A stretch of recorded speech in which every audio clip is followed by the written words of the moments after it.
अब ये क्वेश्चन जो है ना, क्वेश्चन नंबर 3 को मैं एक्सेल पे सॉल्व कर रहा हूँ ताकि कैलकुलेशन वाइज ज़्यादा आपको दिमाग ना लगाना पड़े। अब देखिए, capital structure of X Y Z limited is as under. तो कैपिटल स्ट्रक्चर एक कंपनी एक्स वाई जेड का दिया हुआ इक्विटी शेयर है, रिटेन्ड अर्निंग है, ये सब दे रखा है। तो ठीक है, इसको ले लेते हैं, ये कंपनी का कैपिटल स्ट्रक्चर। तो ये यहाँ आ गया, ठीक है। सो कैपिटल स्ट्रक्चर में क्या क्या है कंपनी के? तो कंपनी के कैपिटल स्ट्रक्चर में इक्विटी है, इक्विटी शेयर्स, ठीक है। How much is 40 lakh. और रिटेन्ड अर्निंग मतलब reserves, retained earnings which is 10 lakh. Okay, let me make it rupees symbol. हाँ, अभी प्रॉपर दिख रहा है। ओके,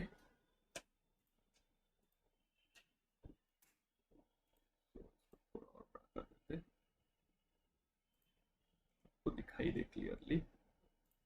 और क्या दिया है अपने को? 9% preference shares which is 25 lakh, और 7% डिबेंचर्स, मैं डेट बोलता हूँ, किस चीज़ का 25 लाख, सब मिला के कितना हुआ? 100 लाख, ठीक है। This is what you already have. तो 100 लाख इज योर कैपिटल। ये सिचुएशन है आपकी। अच्छा, इसमें भी वो लोग ने बता दिया अपने को, इट इज ऑफ 100 ईच। बताने का पर्पज सिंपल है, 100 ईच बताने से क्या होगा, तुझको ये पता चल गया कि भाई नंबर ऑफ शेयर्स निकाले जा सकते। ठीक है, ये पोजीशन हो गई। अब मुझे बताओ और क्वेश्चन में क्या दे रखा है, तो इसकी अब जरूरत नहीं है मुझे। ओके, अब बोलता है the existing rate of return on companies capital is 12%। so the company can earn 12%. The ROI is 12%. So I can calculate EBIT easily. EBIT is earning, which is 12% of this, which comes 12 lakh. Did you understand how I calculated this 12 lakh? कुछ ज्यादा दिमाग नहीं लगाया मैंने, company इतना 12% कमाता है। अब उसमें से ऑब्वियसली सबसे पहली चीज जो माइनस होगी, इंटरेस्ट ऑन डेट होगा। इंटरेस्ट ऑन डेट माइनस होने के क्या मिलेगा? ईबीटी मिलेगा। ईबीटी में से क्या माइनस करेगा बेटा? Fuel minus tax, what ever is the rate of tax, 50% है पहले फिलहाल। उसके बाद क्या मिलेगा? प्रॉफिट आफ्टर टैक्स मिलेगा। उसमें से क्या माइनस करेगा? अगर माइनस करना ही है और है तो प्रेफरेंस का डिविडेंड माइनस करूंगा मैं। Once you minus that, earning available to equity shareholder मिलता है। That is the last part. So let's see क्या क्या मैं कर पा रहा हूँ as given in the question.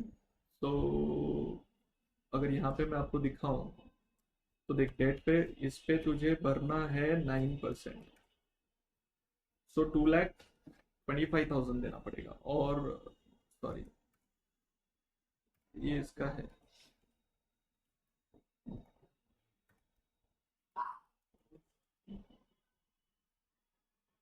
ये इसका है, और इसका कितना है? इसका 7% है। तो यहाँ ले लेते हैं, ये ले लिया मैंने, 7,50,000 माइनस किया, माइनस करके 10,25,000 आया। टैक्स रेट 50% है, यस 50%। सो इसका 50% आपको टैक्स भरना पड़ेगा। 5,25,000 क्या बचेगा? ओके, डिविडेंड कितना भरना है? ये देखो यहाँ ऑलरेडी मैंने कैलकुलेट कर रखा है, ये डिविडेंड भरना है। क्या बचेगा? 2,87,000. So let me write earning to equity, easy language. So if I divide this with the number of equity shares, what you get is called EPS. So let's calculate the EPS. Number of shares कितने? अब यहाँ पर देखिए, I have 40 lakh divided by 100. 40,000 is the number of shares. So let's divide this with 40,000 number of shares, you get what? This 7.1875 is your EPS. यहां तक clear है? Easy. I hope यहाँ पे कोई दिक्कत नहीं आ रही है। अब मुझे क्वेश्चन में और क्या दिया है? So they are saying company requires sum of 25 lakh to finance an expansion program. So they need 25 lakhs more. But they are considering following alternative. They are thinking कि equity share issue कर देते हैं, preference share issue कर देते हैं या debenture लेते हैं. It is estimated that PE ratio in cases of equity, preference shares and debenture, अगर हमने इक्विटी लिया तो 20 होगा और डिवेंचर लिया तो 17 होगा और बाकी केस में 16 होगा। कौन सा वाला ऑप्शन लेना चाहिए अगर हमको 25 लाख रेज करने हैं? तो फिलहाल जो मैंने ये कैलकुलेट कर दिया, this was normal. Now they are saying कि they want to raise additional fund. तो देखो, they have a choices. What are the choices they have got? They can raise this funds, either they can purely go for equity, that is the option A. They have a B option, they can go for preference share, 10% preference share, or they have option C which they can go for 8%. कौन सा better है वो अपने को देखना है। पैसे कितने रेज करने हैं? 25 लाख। पैसे कितने लाने हैं बेटा? ये फंक्शन लो, वो भी 25 लाख लाना है। कोई भी मोड ले लो, आपको 25 लाख ही लाना है।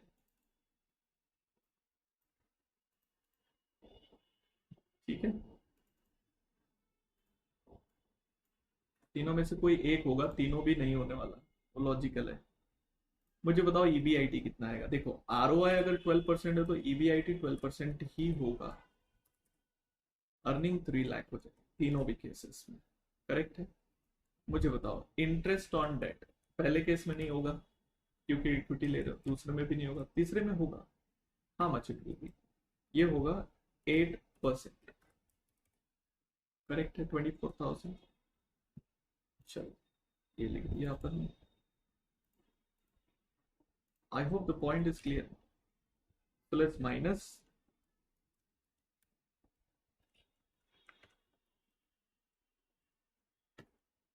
this is the amount we got.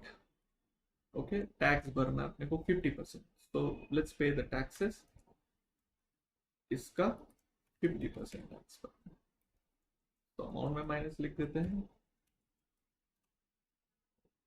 Okay, याद रखना अमाउंट जो होगा ना आपको ब्रैकेट में लिखना होता है generally. I show you how.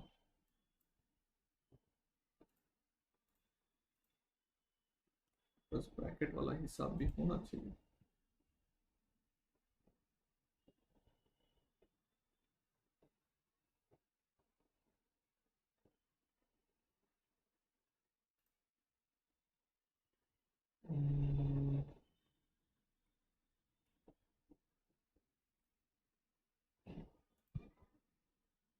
नहीं नहीं नहीं, sorry, I need to find out in that case। ऐसे ही कुछ इधर ब्रैकेट बनता है।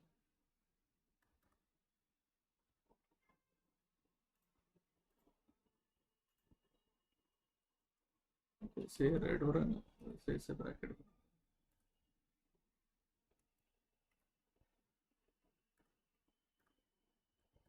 छोड़ो यार, जाने दो।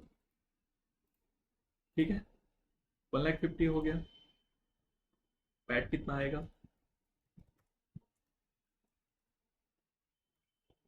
ये हो गया PAT, that is profit after tax. Now preference dividend आएगा, इस केस में नहीं आएगा, इस केस में डेफिनेटली आएगा बिकॉज आपने 25 lakh, sorry sorry sorry sorry, एक गड़बड़ हो गया मेरा, आपने ध्यान दिया रहेगा, आई एम श्योर। ये जो अमाउंट्स मैंने लिखे हैं यहाँ पर जो डेट है 8%, ये 3 लाख का नहीं 25 लाख का होगा ना, ज्यादा इंटरेस्ट है ना। अभी ठीक है, अभी कोई दिक्कत। सो 1 lakh will be left and 50,000 हो जाएगा। अब ये जो बचा है 50,000 वो इक्विटी का ही है, ठीक है। अब यहाँ पर कितना आ जाएगा, 25 लाख का 10% आएगा। अब इट्स लुक्स गुड, अब परफेक्ट है। सो और यहाँ पर नहीं आएगा। तो तीनों भी केस में यहाँ पर इक्विटी को 1,50,000 मिलेगा, यहाँ पे इक्विटी को -1,00,000 मिलेगा, और यहाँ पे इक्विटी को प्लस मिलेगा। तो ये माइनस चला गया, कोई बात नहीं, माइनस किया गया, जाने दो, कोई दिक्कत नहीं। Number of equity shares, so this money is going to be divided among 40,000 equity shares only. उन्हीं को मिलने वाला है, और किसको मिलने वाला है? करेक्ट है, उन्हीं को बटेगा ना। अब बटेगा तो कैसे बटेगा? This divide bye 40,000, 3.75। तो ये माइनस कर देगा इक्विटी के जो प्रॉफिटेबिलिटी है उसको, क्या कर देगा? कम कर देगा। ठीक है। और पी रेशो जो दिया है, थोड़ा आगे बढ़ा है ये चीज, PE ratio. I hope you know what P ratio is. This will help you to get the MPS, market price per share. So P ratio पहले वाले केस में they are saying it is 20, second में it is 17, and third में it is 16. So if I multiply this P ratio with earning 75, so this is the final price में changes. If I raise this fund like this way, the prices will change like this. अगर आपको नहीं समझा तो मैं बताता हूँ आपको क्या चेंजेस होने वाला है। I'll make you understand. Don't worry.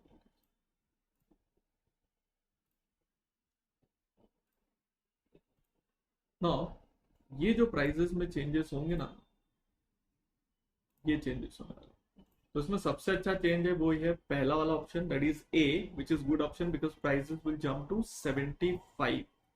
If I do this way, अगर मैं इसको ऐसे पकड़ के चलूं, इस पूरे सम को लाइक दिस,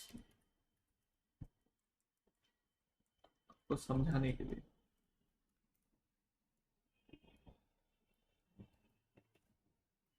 अगर मैं इस कैपिटल को यहां पकड़ के चलूं कि भाई 10 लाख है ऑलरेडी एग्जिस्टिंग, वो अपनी जगह, ठीक है। If I take this scenario, let us understand it very carefully. तो ये सारी चीजें हैं अपनी जगह पे, मतलब टोटल जो मेरा कैपिटल हो जाएगा वो कितना हो जाएगा वो बताओ। टोटल कैपिटल एम्प्लॉयड,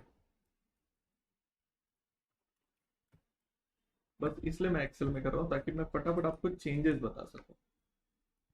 तो this will become 1 plus this 25, तो this is the capital change. Correct है, ये समझ में आपको?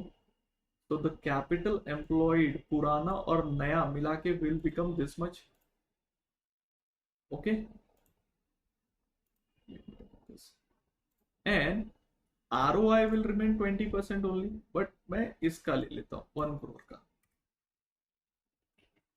तो द अर्निंग विल बिकम 15%। ये तो समझ में आ गया सबको?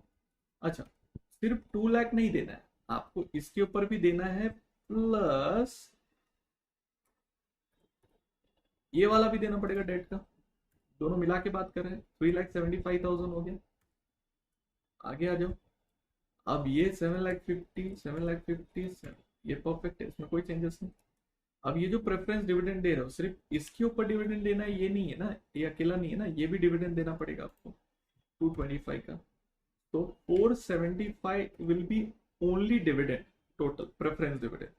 अगर 475 का टोटल डिविडेंड देते हो तो you will be left with this profit. 40,000 से डिवाइड करेंगे, ये आ गया। आप देखो यहाँ पर सबसे ज्यादा प्राइस कहां पर है? सबसे ज्यादा प्राइस ये वाला है, ये तो मैं पहले भी बता रहा था, यही ऑप्शन आने वाला था। So the option number 1 is the better option. Like if you want to raise the additional fund, raise it by equity so that your market value will be, MPS will be highest, that is 375। अच्छा, और एक चीज यहाँ पर 375 नहीं आएगा because number of equity share भी change होगा, तो number of equity share change होगा। Wait, let me break the presentation for you in a easy manner. So यहाँ पर इसको थोड़ा सा और नीचे कर रहा हूँ मैं. Number of equity share change हुआ ना बेटा. I'll tell you these are the old calculation, correct है. न्यू में और क्या क्या आ रहा है देखो. Number of equity share 25,000 shares और इशू कर रहे हो, अज्यूमिंग 100 वाले. तो नए टोटल 25,000 हो गए ना. टोटल कितना हो गया ये देखो. Number of shares 65,000. Retained earning वो वही रहने वाला, उसमें कोई अपन हरकत नहीं कर रहा है. रिटेन्ड अर्निंग वो तो कैपिटल में हम लोग रख रहे हैं उसको भी. Earlier we were paying 2,25,000. नए की वजह से वी आर पेइंग 25 लाख का 10% if we are raising this. So total we will be paying 475, sorry. And here also we are paying 25 into 8%. So that will become this plus this. अब देखो यहाँ पे देखो 375 लिया. इसको ऐसे समझो, माइनस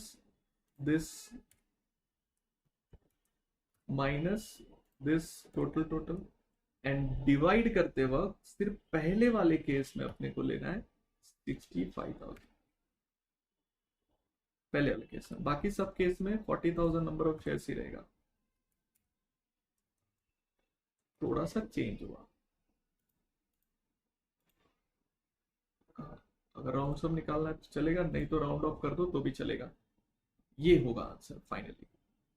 तो still the option A is better because 231 market price is 231 because of this. ये 20 है ना.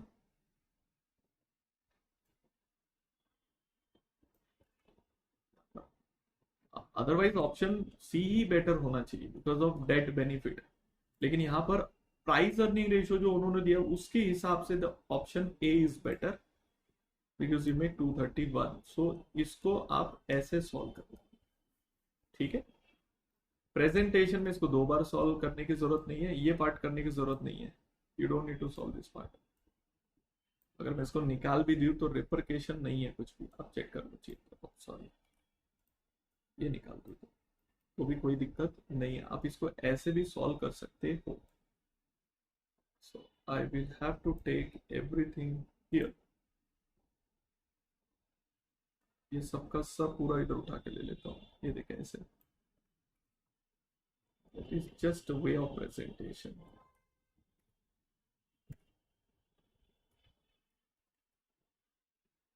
देखिए बस इतना ही प्रेजेंटेशन है. Okay. So this is what we have done. Is question number 3. Easy था. ये भी सेम पैटर्न पर है. If additional funds raise as a debt तो क्या होगा. If additional fund raise as a equity तो क्या होगा. एडिशनल फंड कितना है. Company needs 2 lakh rupees for expansion. तो आपको 2 लाख रुपए एक्सपांशन के करके दिखाने हैं. इस क्वेश्चन में ऑलरेडी अपने को ये डिटेल दे रखी है और अपने को बताना है कि 2 लाख रुपए अगर कंपनी और रेज करती है तो कैसे चलेगा. देखिए इस क्वेश्चन को सॉल्व करना है. थोड़ा सा तिकड़म लगाना पड़ेगा. Let me take up this one. यहीं पे सॉल्व कर रहा हूं.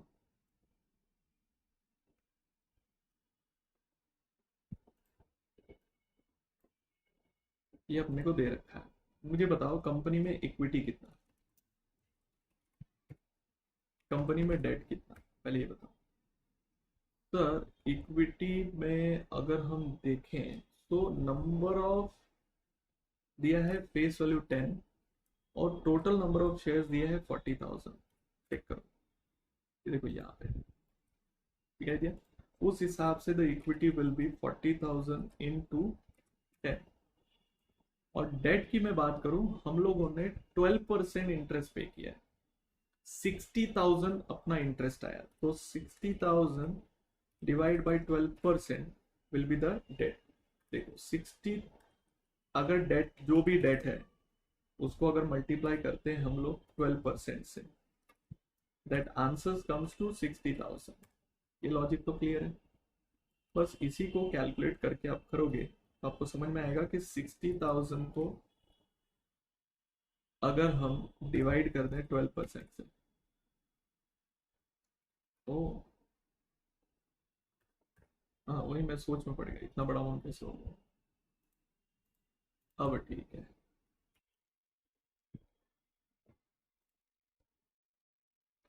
सो यहाँ पर 4 और 5 ये हो गया capital structure, that is your capital employed.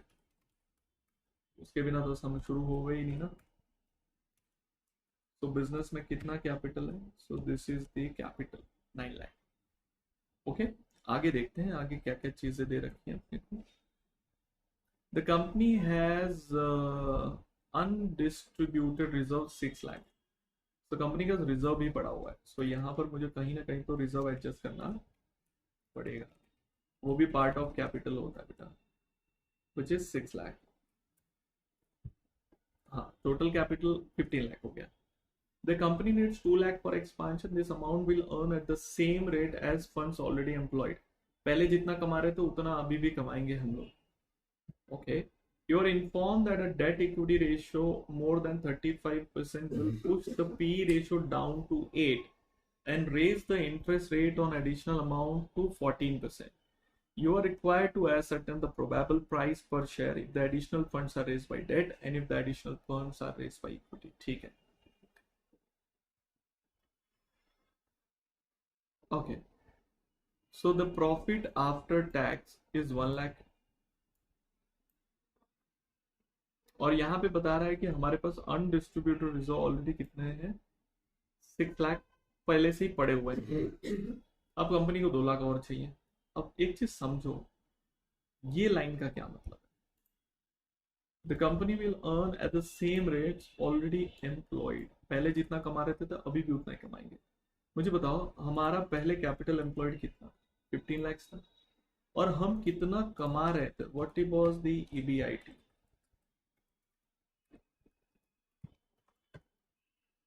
Company का EBIT, if you look at the question, it is 2,60,000, तो हम 260 कमा रहे थे। Can you get me the rate ROI. the ROI will be 2,60,000 divided by 15, 17 point some percentage,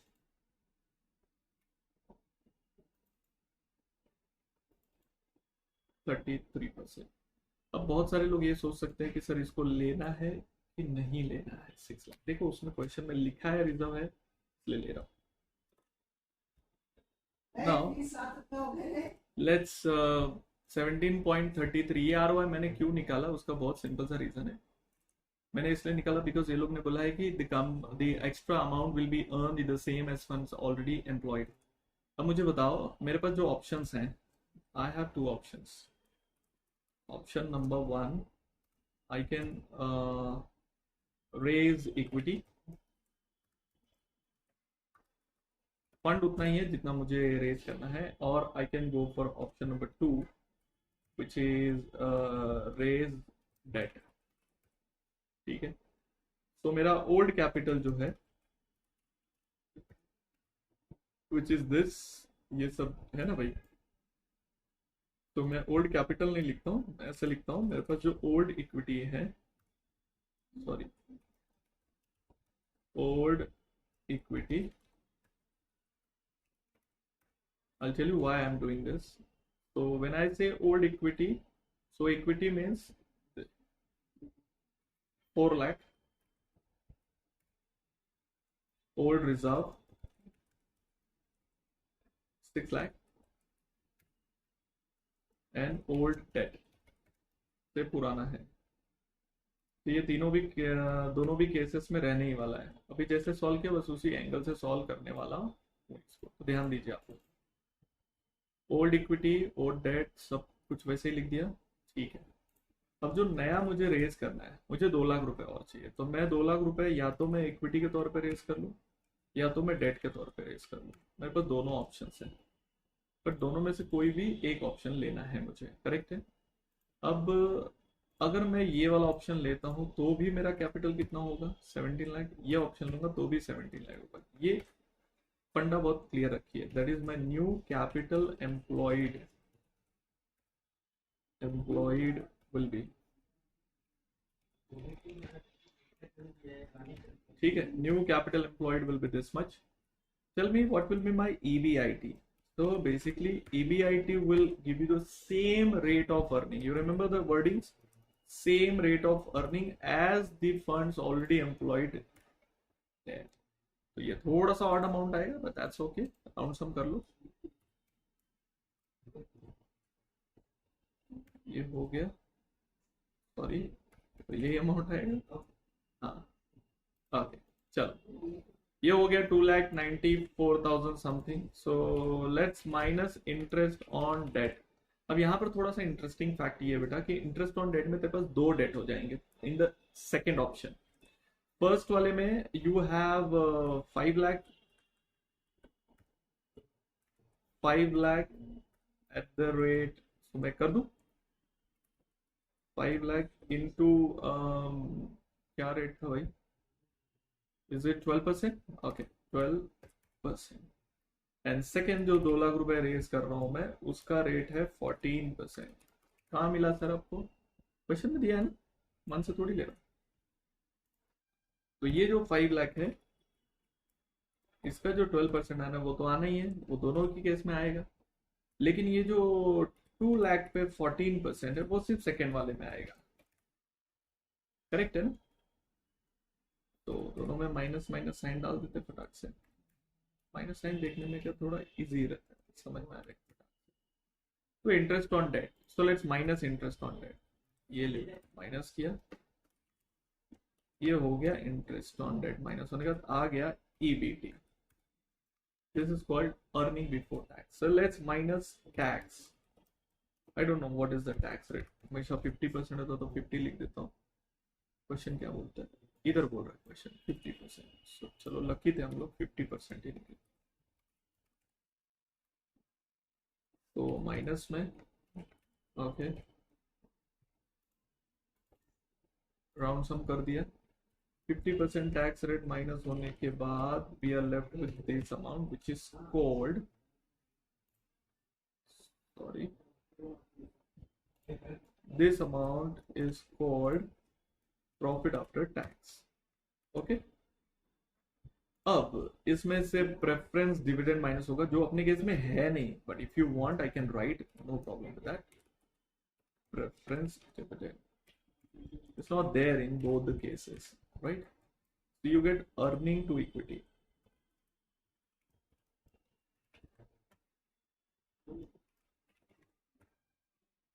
earning to equity in the both the cases will be different, ठीक, ये earning to equity आ गया। I divide this data with the number of equity shares, number of equity shares। Let's find out number of equity shares। देख भाई, पहले था 40,000 shares, तभी तो multiply by 10 करके अपन ने 4 लाख लिखा था। और नया वाला अगर हम लोग रेस करते हैं तो 20,000 शेयर्स रेस करने पड़ेंगे, अग्रीड। नाउ 20,000 अगर हम लोग रेस करते हैं तो total number of equity share जो फर्स्ट केस में हो जाएगा, इट विल बिकम 60,000 शेयर्स। बस ये सब चीजें ध्यान देनी आपको। और फर्स्ट वाले केस में it will remain 40,000, that is the thing. You get EPS now। The EPS is simply divide this figure with this and divide this figure with this, तो ऐसे लिखो। वाओ, एक में 1.96 आ रहा है, एक में 2.58 आ रहा है, बट ऑप्शन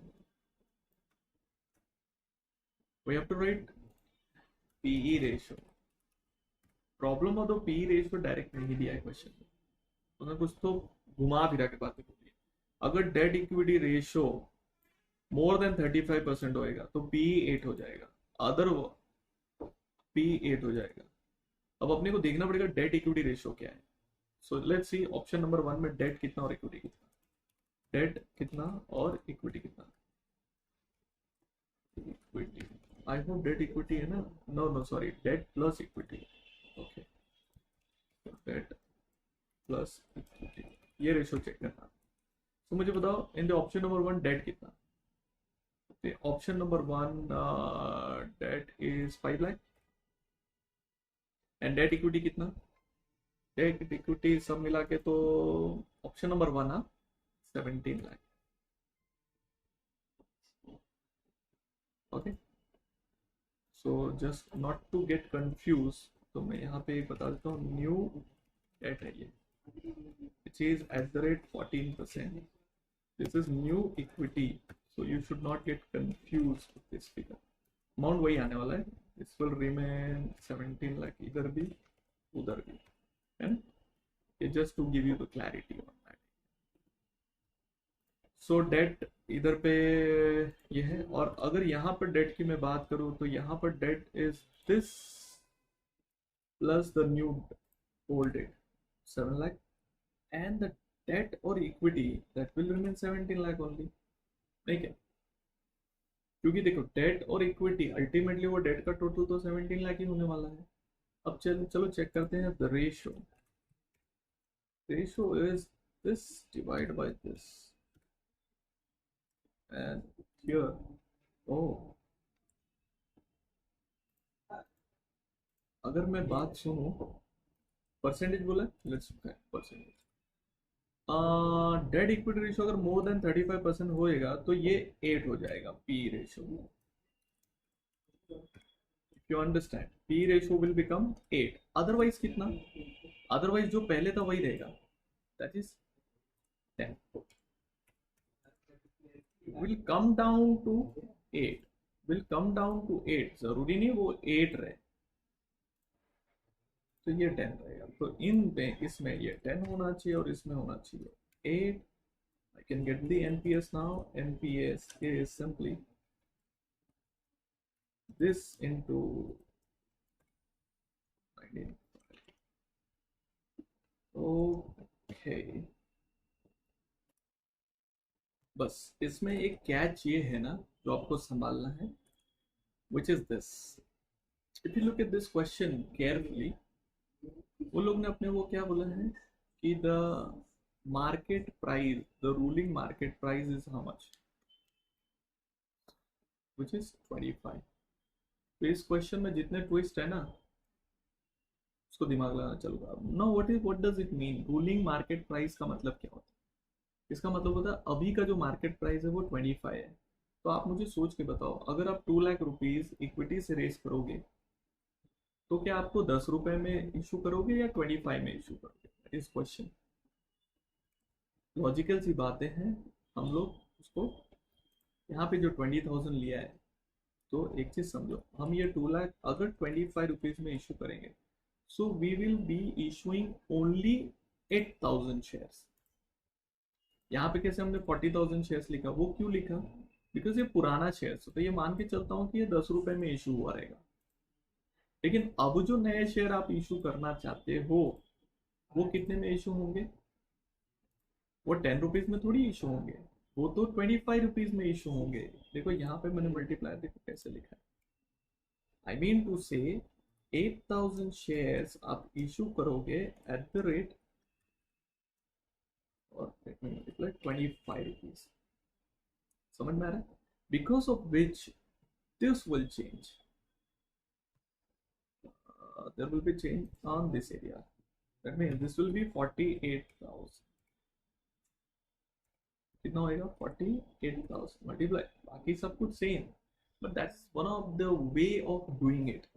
आप जरूरी नहीं है कि आप ऐसे करो, बट लॉजिकली क्या बोल रहा है, लॉजिकली ये बोल रहा है कि भाई 25 रुपीज पर शेयर मिल रहा है, तो 2 लाख शेयर, 2 लाख रुपए रेस कर रहे हो, 25 रुपीज पर अमाउंट पे रेस करोगे।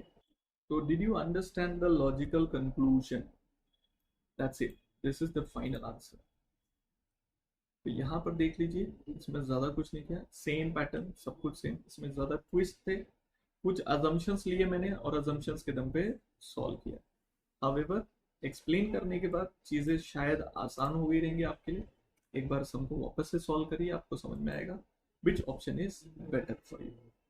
तो यहाँ पर जो ऑप्शन मुझे जो बेटर लग रहा है that is this, raising equity. The simple reason is that market price is high. और एक दो अजम्पशन पॉसिबल है जो यहाँ पर नहीं लिए गए हैं मॉडल में आपके, जैसे यहाँ पर जैसे प्रॉफिट आफ्टर टैक्स 1 लाख बचता है, what about that amount, 1 lakh वो भी तो रिजर्व है। बट वो सारी चीजें नहीं लिए तो मैंने भी नहीं लिया, मैंने भी एज इट इज सॉल्व कर दिया। आप भी जैसा सॉल्व किया वैसे ही सॉल्व कर दीजिए, ठीक है। फिलहाल लॉजिकल कंक्लूजन के हिसाब से जितना मैंने कैलकुलेशन किया बस इतना करिए, it's more than sufficient. Easy.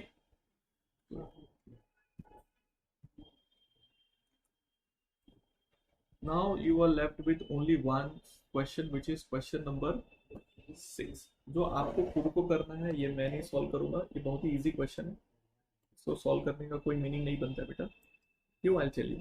वो कह रहा है 30% डेट है, 70% इक्विटी है, which is optimum capital for that. So less than 30 lakh का प्रोजेक्ट वो लोग रेज करने की कोशिश कर रहे हैं।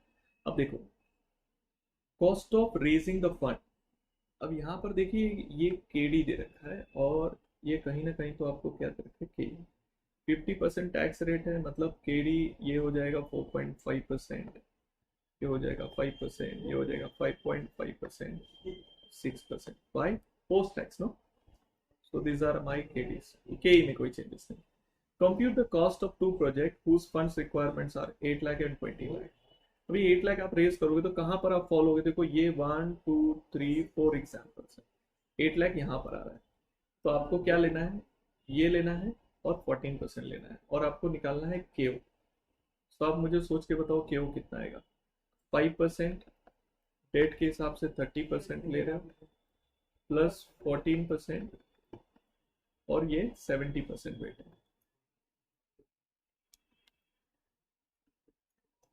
So if you calculate on your calculator, so देख 5 into 0.3 ये हो गया 1.5 प्लस 14 into 0.7 9.8 कितना आ गया 11.3%। सो ये जो 8 लाख रुपीज आप रेज करना चाहते हो, the raising pattern will be same, so the KO will be 11.30%। And 22 lakh ये जो ब्रैकेट है ये कहां पर फॉल हो रहा है, इट फॉल्स हियर 22 लाख, तो ये लेना है और 15% लेना है, कैलकुलेशन सेम वे करना है। सो KO will be 5.5% multiplied by 0.3 plus 15% multiplied by 0.7, calculate the KO, ठीक है, ये कर लिया। If the project are expected to earn 11% return, अभी देखो ये ROI दिया है 11%, यहाँ पर भी ROI आपको दिया है 11%। अब आप सोचो 11 और 11.30, will you accept the project? Obviously नहीं, इधर भी प्रोजेक्ट एक्सेप्ट नहीं होगा। वही बोला determine what condition it would be acceptable, अगर अगर अगर ये वाला होता ना फर्स्ट केस, तो हमारा overall cost of capital, cost कम होना चाहिए ना, तो हम लोग प्रोजेक्ट को एक्सेप्ट कर लेते हैं। तो ये बहुत ही सिंपल सम है, ट्राई करिए। कहीं भी अटकते हो you can refer your study material, वहां से सॉल्व कर सकते हो। With this I completed your capital structure